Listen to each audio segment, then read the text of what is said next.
오늘은 요한복음 16장 말씀을 통하여서 진리의 성령이라는 말씀의 제목으로 함께 말씀의 은혜를 나누겠습니다. 특별히 이 요한복음 16장은 설교를 3번을 할 거예요. 설교를 3번을 할 건데 우리의 가장 중요한 목표는 제일 뒤에 있는 말씀이에요. 24절 말씀이에요. 16장 24절 같이 한번 읽죠. 시작. 지금까지는 너희가 내 이름으로 아무것도 구하지 아니하였으나 구하라 그리하면 받으리니 너희 기쁨이 충만하리라. 아멘. 여러분 우리가 기도에 관한 말씀 같죠. 그죠? 16장 24절 우리가 잘 알고 있는 기도에 관한 말씀 같은데 그 기도에 관한 말씀이 우리의 삶 속에서 이루어지려면 그 단계가 있어야 해요. 그냥 단순히 우리가 무턱대고 구한다라고 해서 하나님께서 그 은혜에 그 기도에 응답하시는 분이 아니시고 오늘 이 16장의 말씀을 통하여서 우리가 예수 그리스도께서 이 땅 가운데 오신 이유 그리고 하나님께서 그 성령을 우리에게 보내주신 이유가 무엇인지를 첫 번째는 알아야 되고 그러면 하나님께서 예수님을 보내시고 성령님을 보내셨다라고 하는 건 그 예수님과 성령님을 통해서 우리 가운데 이루고 싶어 하시는 게 있다는 거죠. 그게 첫 번째. 그리고 두 번째는요.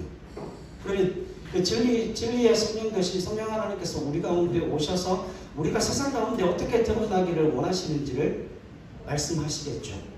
그게 두 번째예요. 그리고 세 번째는 뭐예요?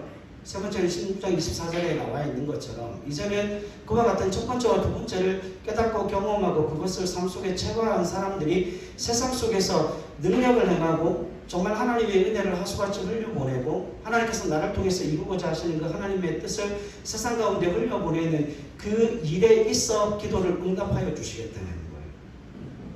그죠? 그러니까 오늘 첫 번째 우리가 이 16장을 통해서 함께 살펴봐야 될 부분이 뭔가 하면 여러분 우리 기쁨의 교회 믿음의 성도들은 이제는 신앙의 체계가 좀 넓어져야 돼요. 우리가 구원받았다라고 하는 게 단순히 천국 간다는 그런 의미를 가지고 있으면 안 됩니다. 여러분 그건 초등학교까지 믿음과 신앙이죠. 그죠? 그러니까 예수를 믿는다는 건 나는 구원받았다. 너는 예수 안 믿지. 너는 지옥 가. 그걸 위해 우리가 구원받은 게 아니잖아요. 왠 줄 아십니까? 그 사람과 우리의 차이가 뭔 줄 아세요? 예수 믿는 사람과 안 믿는 사람의 차이를 아십니까? 주께서 만나주신 사람과 주께서 아직 만나지 않은 사람의 차이예요. 거기에서 내가 하는 일은 없어요. 주님께서 나를 만나주신 거잖아요. 그렇죠? 그래서 오늘은 그런 의문을 가지고 그런 물음을 가지고 우리가 성경을 같이 살펴보게 될 텐데 여러분 예수님의 오심과 그 성령님의 오심은 하나님의 계획과 하나님의 작정과 하나님의 의지에 따라서 그 예수님과 성령님이 이 땅 가운데 오신 거죠. 그렇죠? 그러니까 세상의 주인이신 하나님이 우리에게 무엇인가를 목적하셨기 때문에 누가 오신 거예요? 성자와 성령께서 이 땅 가운데 오신 겁니다. 그러면 그걸 누군가가 묻는다면 왜 예수님께서 이 땅 가운데 오셨고 그 예수님이 십자가에 죽으시고 부활하시고 승천하시고 난 이후에 이 땅 가운데 성령을 보내주심으로 우리가 그 예수님과 하나님과 동행할 수 있는 그 길을 열어주신 이유가 무엇입니까? 라고 물으면 도대체 무엇을 목적으로 예수님과 성령님이 오셔서 그와 같은 일들을 행하십니까? 라고 물으면 대부분의 성도들이 이야기하는 게 나를 구원하기 위해서요. 거기가 끝입니다.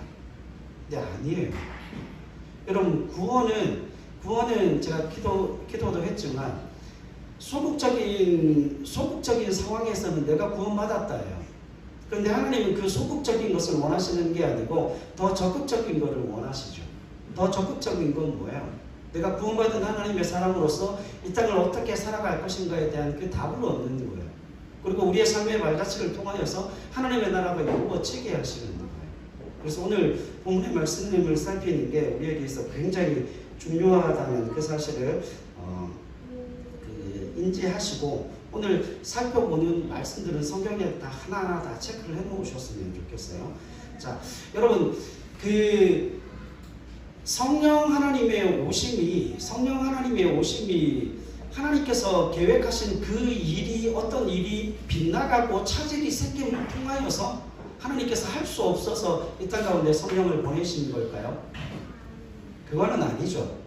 성령 하나님께서 이 땅 가운데 오셨다는 건 이미 하나님께서 그걸 뭐하고 계셨다는 거예요. 계획하고 작정하고 계셨다는 의미를 가지고 있습니다. 자, 그렇다면 원래 하나님께서 그와 같은 계획과 작정을 가지고 계셨는데, 그러면 하나님께서는 도대체 저와 여러분들에게 무엇을 하시기 위해서 그와 같은 예수 그리스도를 보내시고 또 성령 하나님을 우리에게 보내셨을까? 그 질문부터 좀 시작을 해보겠습니다. 에베소서 1장으로 한번 가보시죠. 이미 우리가 다 답을 알고 있는데 우리가 날마다 까먹잖아요. 그렇죠? 에베소서 1장 7절로 14절.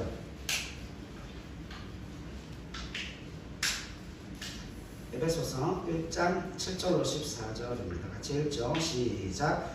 우리는 그리스도 안에서 그의 은혜의 풍성함을 따라 그의 피로 말미암아 속량 곧 죄사함을 받았느니라. 이는 그가 모든 지혜와 총명을 우리에게 넘치게 하사 그 뜻의 비밀을 우리에게 알리신 것이요 그의 기뻐하심을 따라 그리스도 안에서 때가 찬 경륜을 위하여 예정하신 것이니 하늘에 있는 것이나 땅에 있는 것이 다 그리스도 안에서 통일되게 하려 하시니라.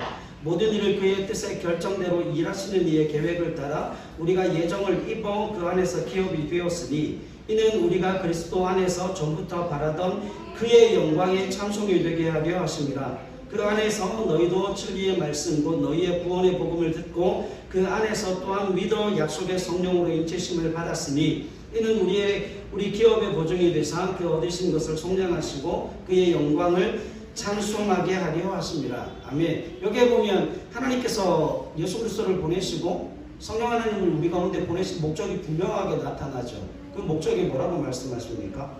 그의 영광의 찬송이 되게 하시기 위해서 하나님이 뭐 하셨다는 거예요? 예수님을 보내시고 성령 하나님을 이 땅 가운데 보내셨다는 거죠. 자, 여러분, 그의 영광의 찬송이 되게 하는 것, 이게 뭐예요? 하나님이 최초에 이 땅 가운데 아담과 하와를 만드신 목적이에요. 그죠? 그러니까 그 아담과 하와가 에덴 동산 안에서 하나님의 말씀에 순종을 했다면 하나님에게 있어 그 아담과 하와는 하나님의 자부심이었을 거예요. 그렇지 않습니까? 여러분, 자식은 누구의 영광이에요? 자식은 부모의 영광이죠. 근데 자식이 수치스러우면 그 수치는 결국 누구의 것이에요? 부모의 것이에요. 그러니까 하나님의 목적은 그 자녀들을 통하여서 영광을 받으시는 거예요.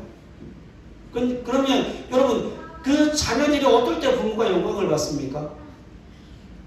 자녀가 감옥 가는 게 아니잖아요. 그 자녀가 부모에게 있어 영광이 되어진다라고 하는 건 자녀가 잘 되어질 때예요. 자녀가 기쁨을 누리고 즐거움을 누릴 때 뭐 하는 거예요? 부모가 영광을 취하는 겁니다. 야, 도대체 자는 뉘집 아들인데 저렇게 착하냐? 저렇게 바르냐? 저렇게 잘 되냐? 저렇게 승승장구하냐? 그러면 그 부모가 자신 있게 이야기하지 않습니까? 자가 내 딸인데, 자가 내 아들인데. 그게 부모의 영광이라고요. 하나님이 우리를 그 목적을 통하여서 이 땅 가운데 창조하신 겁니다. 그런데 인간이 범죄함으로 말미암아 그 땅에서 쫓겨가게 되죠. 결국 하나님의 찬송이요 영광이 되어야 될 그 인간이 수치스러운 존재로 전락하고 난 이후에 하나님이 뭐 하십니까? 그때부터 시작해서 오고 오는 인류 모든 역사 속에서 하나님이 손가락질을 당하고 하나님이 침뱉음을 당하고 하나님이 멸시와 모욕을 당하심에도 불구하고 하나님은 뭘 하시는 분이시라고요?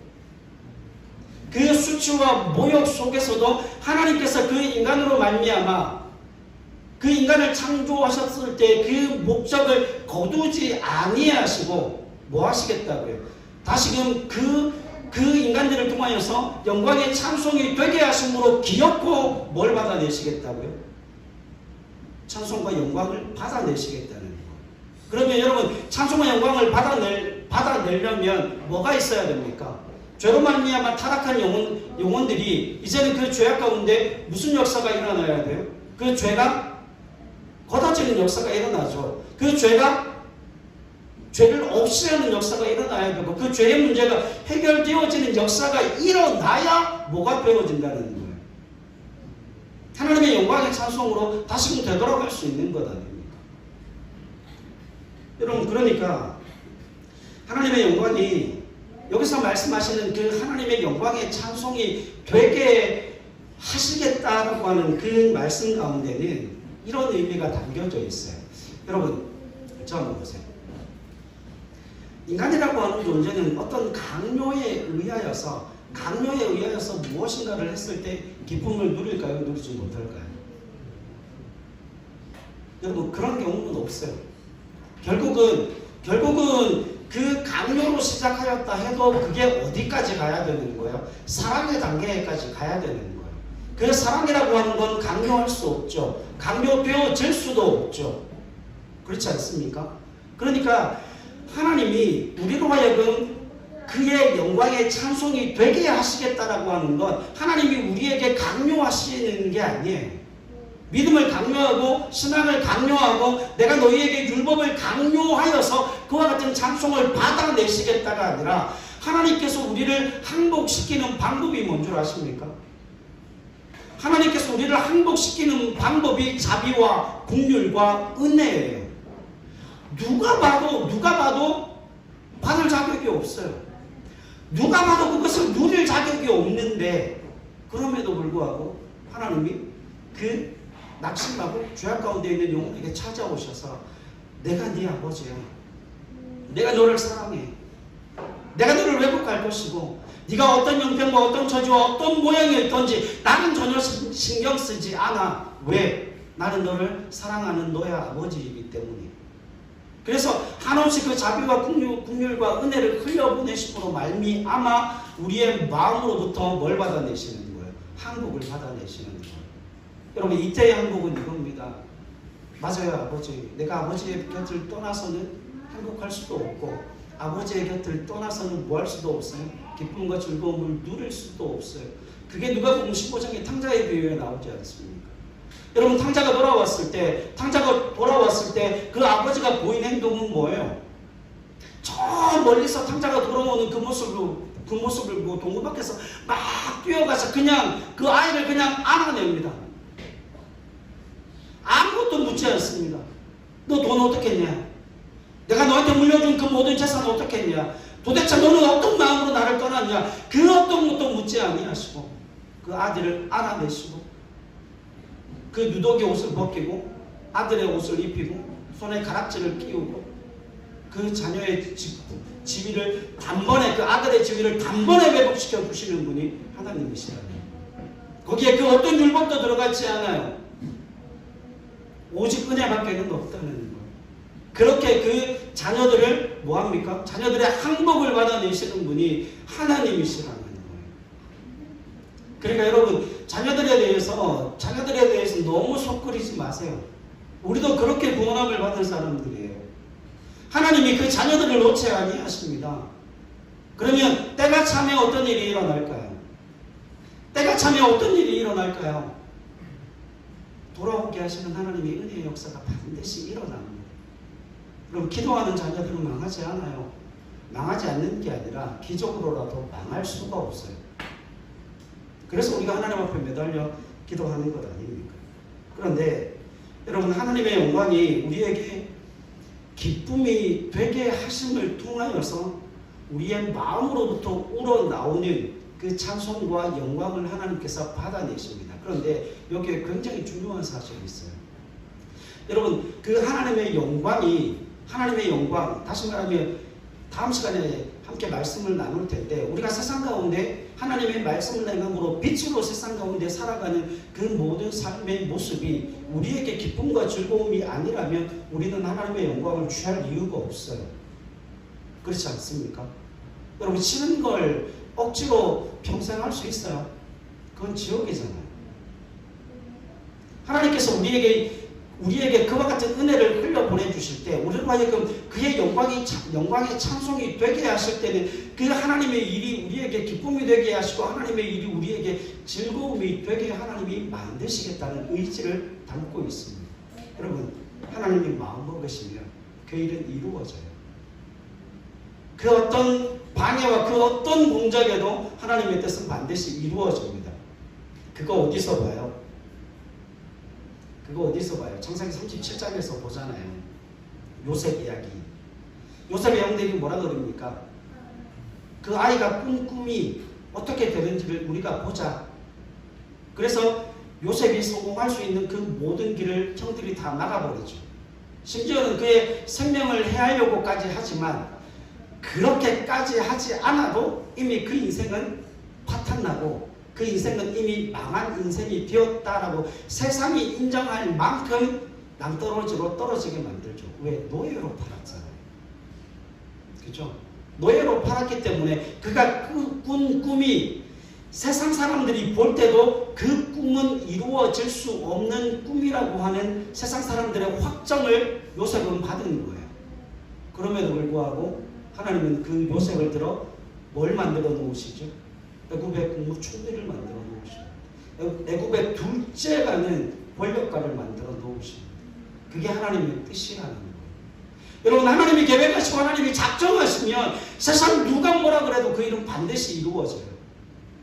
그래서 하나님은 우리로 하여금 그의 영광의 찬송이 되게 하실 때 그냥 만들어 놓으시는 게 아니라 그것이 우리의 기쁨이 되고 그것이 우리의 즐거움이 되고 그것이 우리가 정말 자발적인 충성과 헌신과 자발적인 하나님의 섬김을 통하여서 이루어지는 역사를 만들어 가시겠다는 거예요. 반드시 그와 같은 은혜의 역사가 일어나게 됩니다. 자, 그런데 그와 같은 일들을 하나님께서 언제부터 예정하셨다고요? 언제부터 예정하셨다고요? 창세전부터요. 그걸 어떻게 해요? 하나님의 기뻐하신 것에 따라. 그리고 그것을 누구 안에서요? 그리스도 예수 안에서.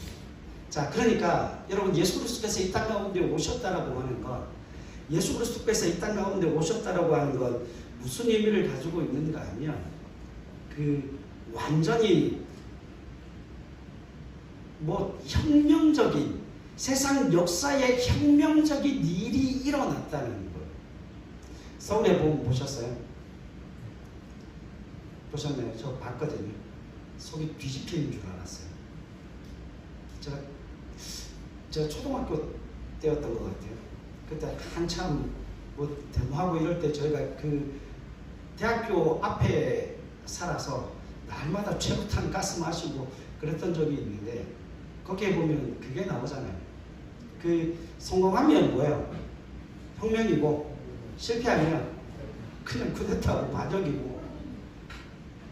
여러분, 예수 그리스도께서 이 땅 가운데 오셨다라고 하는 건 세상이 뒤집힐 일이 일어났다는 거예요. 세상을 완전히 뒤집어 놓으셨다는 거예요. 주님께서 이 땅 가운데 오시기 전에 그 세상의 모습은 어떠했을까요? 세상의 왕이 누구였어요? 죽음과 사망이었어요. 사망이 곧 세상의 왕이었습니다. 그래서 이 사망은 누가 자초하는 거죠? 인류가 하나님을 배신함으로 말미암아 자초한 죽음의 세계가 들어오게 되었죠. 그때부터 시작해서 그 사망을 건너가고 그 사망에 대하여 자유로운 사람이 있습니까? 없습니까? 그 누구도 그 사망으로부터 자유로운 사람은 없다는 거예요. 자, 그런데 여기에 핵심이 있어요.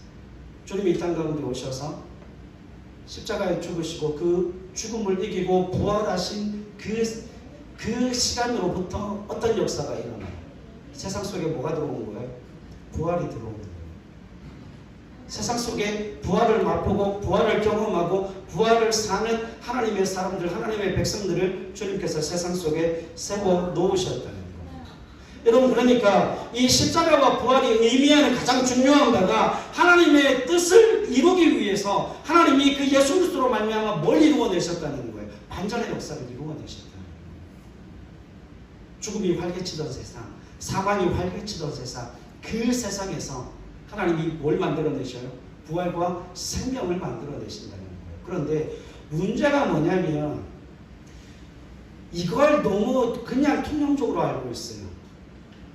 예수 믿는 하나님의 사람들이 그 부활과 그 생명의 역사를 무엇으로만 알고 있는가 하면 책에서만 나오는 그 이야기로만 알고 있어요.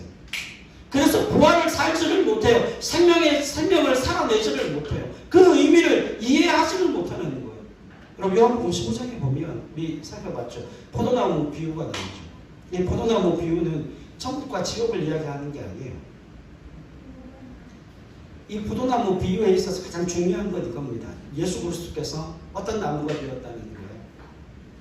사망을 이기고 부활하여 승리하는 포도나무가 되었으니까 그 포도나무에 붙어있는 가지로서 우리에게 뭘 요구하시는 거예요? 마음껏 열매를 맺으라는 거예요. 그 소극적인 말씀이 뭐예요? 그 나무에 붙어 있으라는 거죠. 적극적인 의미는요, 마음껏 열매를 맺으라는 거예요. 왜? 주님께서 승리의 포도나무, 부활의 포도나무, 생명의 포도나무가 되셨으니까 그 주님의 은혜와 그 주님의 자비와 긍휼하심으로 주님께 붙어있는 모든 사람들은 뭘 누리게 되는 거예요? 마음껏 그 주님이 허락하신 열매들을, 생명의 열매들을 맺으며 이 땅 가운데 살아갈 수 있는 뭘 받은 사람들이에요? 능력과 지위와 권세와 신분을 받은 사람들이에요. 근데 우리는 뭐만 생각하는가 하면 붙어있지도 못하니까 붙어있으라고 설교를 하죠. 근데 그 설교의 진정한 의미는 뭐예요?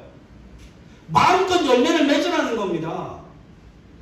마음껏 열매를 맺으라는 거예요. 붙어있으면 저절로 열매가 맺는데, 여러분, 붙어있으면 저절로 열매가 맺는데 그 가지가 그 포도나무에 붙어서 더 적극적으로 열매를 맺으려는 그 소망과 기대를 가지게 되면 얼마나 좋은 열매가 맺히고 얼마나 능력 있는 열매가 맺히고 얼마나 많은 사람들에게 유익을 끼치는 그 열매가 맺히겠느냐는 거예요. 여러분, 이스라엘의 불순종함에도 하나님의 구원의 역사가 누구에게 흘러갑니까? 이방인들에게 흘러갔어요. 그러면 그 이스라엘의 불순종함에도 이방인들에게 그 구원의 역사가 흘러갔는데 이제 그 이스라엘이 불순종하던 이스라엘이 돌이켜서 순종하고 충성하고 하나님의 말씀대로 산다면 얼마나 더 큰 하나님의 은혜의 역사가 그들에게 흘러가겠냐는 거예요. 그러니까 여러분, 신앙은 적극적인 신앙을 가지셔야 합니다. 마태복음 23장에 보면 여러분 씨 뿌리는 비유가 있죠. 그동안 우리가 설교 굉장히 많이 들었지만 대부분의 우리가 들었던 설교의 내용들이 그겁니다. 좋은 땅이 되자. 좋은 땅이 되라. 되라 그러면 됩니까? 되라 그러면 돼요. 여러분, 아이들하고 똑같아요. 우리 예원이한테 6살 된 아이한테 야, 뭐 하지 마! 그러면 안 하던가요? 곧바로 열이 올라요. 하지 말라고 그랬는데 해. 그리고는 더 해요. 여러분, 그게 우리의 모습이에요. 근데 마태복음 13장에 씨 뿌리는 비유는 좋은 땅이 되라는 그 이야기 아닙니다. 우리가 무슨 수로 좋은 땅이 돼요? 우리가 무슨 수로 좋은 땅이 될까요? 보세요. 이 길가, 돌밭, 가시떨기, 여러분 여기에는 아무리 좋은 씨를 뿌려도 뭐가 안 돼요? 열매를 맺을 수 없는 땅이에요. 열매를 맺을 수가 없어요. 그런데 좋은 땅, 그 좋은 땅에 뿌려진 씨는 어떻게 돼요? 30배, 60배, 100배의 결실을 거두죠. 그 말씀의 의미는 이겁니다. 이제 비로소 하나님께서 좋은 땅을 만드셨으니 너희는 그곳에서 뭐하라고요? 마음껏 열매를 맺으라고요. 30배, 60배, 100배. 왜 그럴까요? 이걸 왜 이렇게 해석해야 될까요? 여러분, 성경은 우리에게 길가, 돌밭, 가시떨기를 갈아엎어서 좋은 땅이 되라고 말씀하신 적이 없어요. 이유를 아십니까? 이유를 아셔요? 이걸 오늘 말씀하고 연결을 시켜야 돼요. 예수님께서 이 땅 가운데 오셔서 뭐 하셨어요? 세상을 갈아엎으셨어요. 사망과 죽음으로 정철되어지던 그 세상, 아무리 씨를 뿌려도 열매 맺을 수 없는 그 세상, 어떤 좋은 씨앗을 심어도 열매를 맺을 수 없고 싹을 틔울 수 없는 그 길가, 돌밭, 가시떨기와 같은 그 세상을 하나님께서 예수 그리스도를 보내주심으로 말미암아 죽음과 사망의 땅을 누가 갈아엎으신 거예요? 하나님이 갈아엎으신 거예요. 여러분, 하나님께서 우리의 마음을 갈아엎어 놓으셔야 거기에 뭐가 맺히는 거예요? 열매가 맺히는 거예요. 여러분, 저는 그걸 단번에 압니다. 왜 그럴까요? 저는 모태신앙이 아니거든요. 제가 교회를 다니기 전에 저한테 전도한 사람이 있었을까요? 없었을까요? 있었죠. 예수 믿어라, 예수 믿어라, 예수 믿어라. 그럼 저는 그래요. 너나 믿어라, 너나 믿어라. 더 크게 너나 믿어라. 아무리 그 말씀이 들려도, 아무리 그 전도의 말씀이 들려도, 예수 믿어야 살아, 예수 믿어야 살아. 그 말씀이 들려도 내 마음이 길가 돌자 가시떨기 마치인데, 그 마치 기경되어지지 못하고 있는데 거기에 어떻게 열매를 맺습니까? 어떻게 싹을 틔웁니까? 근데 여러분, 그 싹을 틔우지도 못하는 그 길가 돌자 가시떨기를 향하여서 야, 좋은 땅 되라, 좋은 땅 되라, 좋은 땅 되라. 그러면 좋은 땅 됩니까? 여러분, 자기가 그 마음을 기경하지 못해서, 자기가 그 마음을 어떻게 할 수 없어서 길가가 되고 돌짝밭이 되고 가시떨기가 되었는데, 그런 사람들을 향하여서 좋은 땅 되라. 그게 말이 돼요, 안 돼요? 말이 안 됩니다. 여러분, 내가 구원받은 건 하나님의 은혜로 구원받은 거예요. 그러면 그 길가 돌자 가시떨기와 같은 맛을 기경해 주신 분이 누구입니까? 하나님이세요. 하나님이 내 마음을 기경하여 주셔서 그 가운데 말씀의 씨앗을 뿌려주셔서 열매를 맺게 되어지는 거죠. 그러면 마태복음 그 13장의 씨 뿌리는 비유는 좋은 땅이 되라는 말씀이 아니라, 좋은 땅에 좋은 씨를 뿌렸으니 내가 너희의 마음을 기경하고 너희의 마음을 사망과 생명과 저주에서 뭘로 바꾸어 놓아요?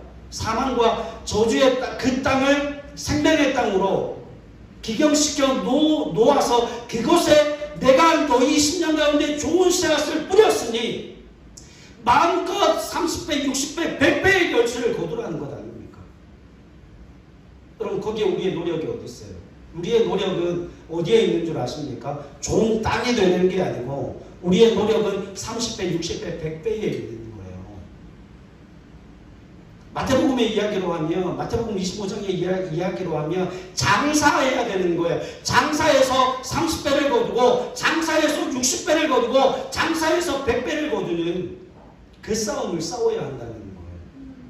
근데 여러분, 우리가 마치 자기 스스로 구원을 받을 수 있는 것처럼 좋은 땅 되려고 발버둥 치지 않으셔도 됩니다. 그 좋은 땅은 하나님이 기경하시는 거예요. 이해하셨나요? 그죠? 그러면 내가 예수를 믿었다라고 하는 것, 내가 주님을 나의 하나님으로 고백했다라고 하는 것, 하나님이 내 마음을 기경시켜 주셨다는 거죠. 하나님이 그 심령에다 뭘 뿌리셨다는 거예요? 좋은 씨앗을 뿌리셨다는 거예요. 그러니까 여러분, 저 보세요. 과거에 매이지 마세요. 과거가 정말 후회스럽거든. 과거가 그렇게 과거 때문에 자책하고 과거가 그렇게 후회스럽거든. 그 과거를 끊어버리고 오늘을 믿음으로 사십시오. 그러면 돼요. 과거에 내가 잘못함으로 말미암아 30배, 60배, 100배의 결실을 거두지 못했다면 그 결실을 오늘 거두면 돼요. 오늘이라고 하는 이 시간에 그 30배, 60배, 100배의 결실을 거두면 하나님 오케이 하십니다. 하나님 그것을 통하여서 너 믿음 좋다. 너 신앙 좋다. 내가 너를 통하여 기뻐한다. 그 이야기를 하신다. 사랑하는 여러분, 좋은 땅 되려고 몸부림치지 마세요. 우리는 이미 좋은 땅이에요. 왜요? 예수를 믿었으니까. 주님이 나를 믿음 있는 하나님의 사람으로 불러주셨으니까. 이제 우리에게 남은 숙제는 30배, 60배, 그 100배의 결실을 어떻게 주님께 돌려드릴까를 고민하는 삶이에요. 그래야 믿음과 신앙이 뭐 할 수 있어요? 전쟁할 수 있죠. 여러분, 마음껏 열매 맺으실 수 있기를 바랍니다. 그 마음껏 열매 맺는 삶을 살아가는 저와 여러분들이 되실 수 있기를 바랍니다. 여러분, 그 열매는 갈라디아서에 의하면 9가지 열매로 나타나죠. 성령의 열매로 나타나잖아요. 성령의 9가지 열매로 나타나는데, 여러분, 그 성령의 9가지 열매는 어떤 열매는 맺히고 어떤 열매는 안 맺히고 그런 거 아니에요. 그런 거 아니에요. 그 열매는 어떻게 맺혀요? 그 10년 가운데 동시다발적으로 맺히는 열매예요. 하나님의 성령 안에 있으면, 하나님의 성령 안에 있으면 우리의 인격을 깎고 우리의 삶을 깎아서 하나님께서 우리 그 인격 자체를 변화시켜 주심으로 말미암아 세상 속에 예수 닮은 인격으로 드러나고 나타나게 하시는 게 성령의 9가지 열매라고 하는 거예요. 여러분, 주님께서 만들어 놓으신 그 부활의 세계가 어떤 세계인가 하면 우리 말씀을 통해서 한번 확인해 보죠. 로마서 5장으로 한번 가보세요. 로마서 5장 15절부터 보겠습니다. 로마서 5장 15절로 21절 말씀이에요. 자, 이것 꼭 기억하셔야 돼요. 로마서 5장 15절로 21절 저 시작. 그러나 이 은사는 그 범죄와 같지 아니하니 곧 한 사람의 범죄를 인하여 많은 사람이 죽었은즉 더욱 하나님의 은혜와 또한 한 사람 예수 그리스도의 은혜로 말미암은 선물은 많은 사람에게 넘쳤느니라. 또 이 선물은 범죄한 한 사람으로 말미암은 것과 같지 아니하니 심판은 한 사람으로 말미암아 정죄에 이르렀으나 은사는 많은 범죄로 말미암아 의롭다 하심의 이름이니라. 한 사람의 범죄로 말미암아 사망의 그 한 사람을 통하여 왕노릇하였은즉 더욱 은혜와 의의 선물을 넘치게 받는 자들은 한 분 예수 그리스도를 통하여 생명 안에서 왕노릇하리로다. 그런즉 한 범죄로 많은 사람이 정죄에 이른 것 같이 한 의로운 행위로 말미암아 많은 사람이 의롭다 하심을 받아 생명에 이르렀느니라. 한 사람이 순종하지 아니함으로 많은 사람이 죄인 된 것 같이 한 사람의 순종하심으로 많은 사람이 의인이 되리라. 율법이 들어온 것은 범죄를 더하게 하려 함이라. 그러나 죄가 더한 곳에 은혜가 더욱 넘쳤나니 이는 죄가 사망 안에서 왕노릇한 것 같이 은혜도 또한 의로 말미암아 왕노릇하여 우리 주 예수 그리스도로 말미암아 영생에 이르게 하려 함이라. 아멘. 여러분, 이게 왜 중요한가 하면 한 사람이 죄를 범함으로 말미암아 그 사망이 왕노릇하는 데서 벗어날 수 있다는 거예요, 없다는 거예요? 있어요, 없어요? 없죠. 모든 사람이 뭐 영생하는 사람은 없잖아요. 모든 사람이 죽죠. 육신적인 죽음을 맞이하죠. 그런데 예수 믿는 사람들이 뭘 인정을 하지 않는가 하면 아담의 범죄로 말미암아 사망이 들어와서 우리가 그 사망 안에 사망이 우리의 왕노릇함으로 말미암아 그 사망으로부터 벗어날 수 없다는 것 모든 사람들이 다 알아요. 특히 예수 믿는 사람들은 너무 잘 알죠. 그런데 그 반대 개념을 전혀 이해를 못합니다. 그 반대 개념이 뭐예요? 한 사람의 의로운 행동으로 말미암아 그 의가 우리에게 옴으로 우리가 그 예수 그리스도로 말미암는 은혜 아래서 뭐 할 수 없다고요? 결코 벗어날 수 없다고요. 뭐함에도 불구하고요. 우리의 연약함과 우리의 범죄함에도 불구하고 하나님의 은혜 아래서 우리가 떠날 수가 없고 하나님께서 베풀어 주시는 자비와 긍휼에서 벗어날 수 있는 영혼이 없다라고 하는 거예요. 이걸 사람들이 자꾸 놓치는 거예요. 그래서 부정적인 건 마음에 막 각인이 되어지는데 좋은 것은 마음에 각인이 되어지지 않아서 날마다 자기 자신을 나타나는 거예요. 아니에요. 하나님의 은혜 아래서 뭐 할 사람이 없어요? 벗어날 수 있는 사람이 없어요. 성경이 이야기하잖아요. 성경이 증명하고 있잖아요. 여러분, 우리의 죄악됨에도 불구하고 나는 구원받았어요. 우리는 구원받았어요.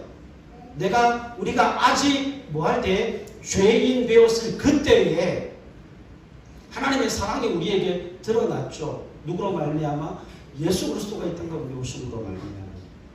여러분, 그래서 그 부활의 세계를 만드신 그 주님의 은혜로 말미암아 죽음이 왕노릇하는 것보다 이 땅 가운데 우리에게 더 큰 은혜로 말미암아 승리를 주시는 분이 주님이시라는 거예요. 그래서 우리는 그렇게 기도할 수 있어요. 하나님, 우리가 가지고 있는 두려움보다 훨씬 더 큰 은혜로 우리를 덮어주시옵소서. 하나님, 우리가 가지고 있는 절망과 낙심과 그 좌절의 웅덩이보다 더 큰 하나님의 섭리의 손길로 말미암아 그 웅덩이를 메우고도 남을 만큼의 은혜를 베풀어 주셔서 주님, 그 웅덩이를 나 혼자 기어 올라오는 게 아니라 하나님의 은혜의 강물로 말미암아 내가 그 부력으로 띄워져 그 웅덩이를 나오게 하여 주시옵소서. 그게 우리의 기도와 그게 우리의 부르짖음이 되어질 수 있는 이유가 바로 거기에 있다. 로마서 8장 28절 한번 보세요. 로마서 8장 28절. 여러분, 그래서 우리는 이렇게 예수를 믿습니다. 8장 28절 같이 읽죠. 시작. 우리가 알거니와 하나님을 사랑하는 자, 곧 그의 뜻대로 부르심을 입은 자들에게는 모든 것이 합력하여 선을 이루느니라. 아멘. 여러분, 이 말씀을 어떻게 이해하셔야 되는가 하면 이렇게 이해하셔야 돼요. 나의 좌절과 실패와 나의 잘못된 선택까지도 하나님이 뭘 바꾸신다고요? 손으로 바꾸어 놓으신다. 그게 생명의 역사예요.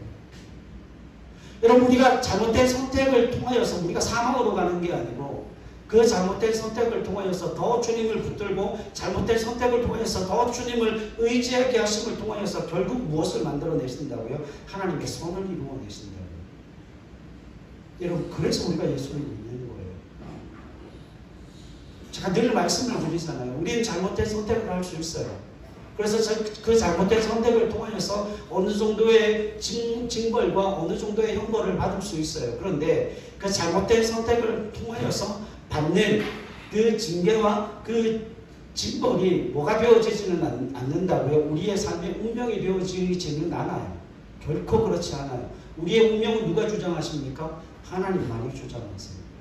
무엇으로 주장하십니까? 예수 그리스도로 말미암는 생명으로 우리를 주장하여 주신다는 거예요.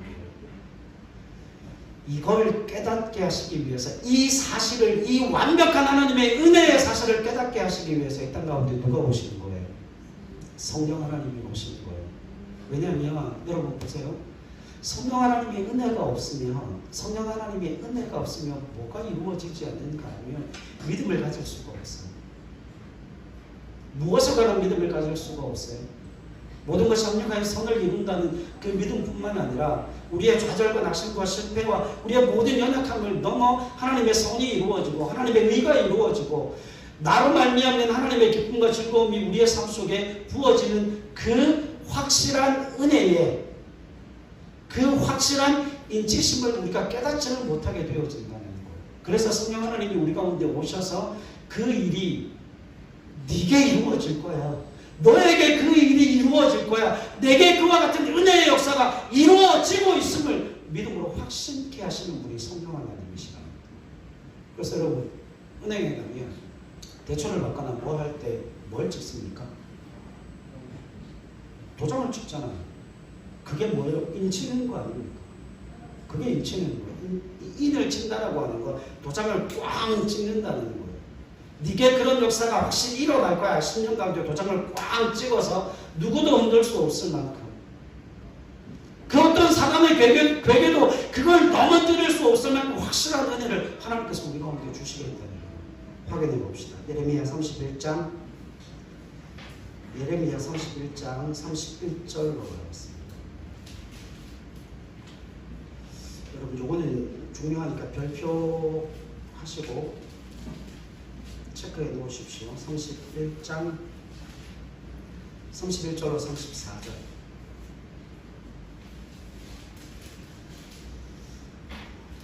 자, 제 설명을 먼저 들으시고 저 한번 보세요. 이거예요. 나는 예수를 믿고 싶지도 않은데 나는 왜 믿음을 가지게 되었지? 나 같은 사람이 왜 은혜를 받게 되었지? 나는 왜 예수를 믿었을까? 그게 날마다 고민스러운 사람들이 있어요. 그 고민스러운 사람들에게 주는 답이 이거예요. 그 믿음 네가 너를 통해서 주어진 게 아니야. 하나님이 너에게 주신 거야. 하나님께서 네 심령 가운데 그 성령으로 꽝 도장을 찍어서 하나님이 하나님의 사람으로 바꾸어 놓으신 거야. 그 대답을 하나님이 주신 거예요. 31절로 34절 같이 했죠. 시작. 여호와의 말씀이니라. 보라, 날이 이르리니 내가 이스라엘 집과 유다 집에 새 언약을 맺으리라. 이 언약은 내가 그들의 조상들의 손을 잡고 애굽 땅에서 인도하여 내다온 날에 맺은 것과 같지 아니할 것은 내가 그들의 남편이 되었어도 그들이 내 언약을 깨뜨렸습니다. 여호와의 말씀이니라. 그러나 그날 후에 내가 이스라엘 집과 맺은 언약은 이러하니 곧 내가 나의 법을 그들의 속에 두며 그들의 마음에 기록하여 나는 그들의 하나님이 되고 그들은 내 백성이 될 것이라. 여호와의 말씀입니다. 그들이 다시는 각기 이웃과 형제를 가르쳐 이르기를 너는 여호와를 알라 하지 아니하리니 이는 작은 자로부터 큰 자까지 다 나를 알기 때문이라. 내가 그들의 악행을 사하고 다시는 그의 죄를 기억하지 아니하리라. 여호와의 말씀이니라. 아멘. 구원받은 하나님의 사람들에게는 그들이 과거에 지었던 죄 하나님 생각하신가 안 하신가? 안 하신다. 근데 그거보다 더 중요한 사실이 있죠. 여러분, 하나님께서 31절로 32절은 그거예요. 하나님께서 이스라엘 백성들을 신부로 삼았을 때 신랑과 신부가 서약을 하잖아요. 그 서약이 뭐예요? 십계명이에요. 하나님께서 주신 이스라엘 백성들에게 주신 율법이에요. 그 서약을 누가 깼어요? 이스라엘 백성이 깼죠. 이스라엘 백성이 깨고 난 다음에 하나님께서 그 신부를 보게 하시는 게 아니라 이제는 그 신부를 다시 데려오시면서 하시는 말씀이 네가 그 율법의 조항들 그 서약을 네가 깰 수밖에 없었지만 이제는 그 서약을 깨지 못하도록 그 서약을 어디에다 새기겠다는 거예요. 네 심장에다 새기겠다는 거예요. 그래서 성령 하나님이 어디로 오십니까? 우리의 심령 가운데 오시는 거예요. 그래서 성령 하나님이 우리 가운데 오셔서 우리로 하여금 하나님을 거부할 수 없도록 항변할 수 없는 그 하나님의 사랑을 깨닫게 하고 경험케 하고, 그래서 우리의 좌절과 낙심과 절망을 넘어 우리를 구원하시는 하나님이시기 때문에 우리로 하여금 마음껏 열매 맺는 삶을 살라 성령 하나님이 우리를 자꾸 뭐 하시는 거예요? 돋우시는 거예요. 우리에게 힘을 주시는 거예요. 그래서 여러분, 교회에서 성령 충만하라, 성령 충만하라 자꾸 강요하듯이 그렇게 말씀을 나누는 이유가 바로 거기에 있어요. 그 성령 하나님의 은혜가 아니면, 성령의 능력이 아니면 우리가 이와 같은 사실이 제대로 깨달아질 수가 없고, 이게 제대로 깨달아져야 어디로 갈 수 있는 거예요. 그러면 주님, 그 30배, 60배, 100배의 열매를 맺는 삶을 살고 싶습니다. 그 삶에 도전하고 싶습니다. 하나님, 과거는 과거로 내버려두고 오늘 내게 주어진 이 현재의 삶 속에 30배, 60배, 100배의 그 열매를 거두는 삶을 어떻게 살 수 있을까요를 하나님 앞에 묻고 고민할 수 있다는 거예요. 사랑하는 여러분, 예수 그리스도께서 이 땅 가운데 오시고 하나님께서 우리에게 성령을 보내주신 가장 중요한 이유는 그거예요. 우리를 열매 맺는 하나님의 사람 만들어내시고 싶어 하신다는 거예요. 그의 영광의 찬송이 되게 하시기 위해서 예수 그리스도로 말미암는 그 부활의 세계를 우리에게 허락하시고, 성령으로 말미암는 은혜를 우리 가운데 허락하여 주심으로 말미암아 우리가 무엇으로 나아갈 수 있다고요? 무엇으로 나아갈 수 있다고요?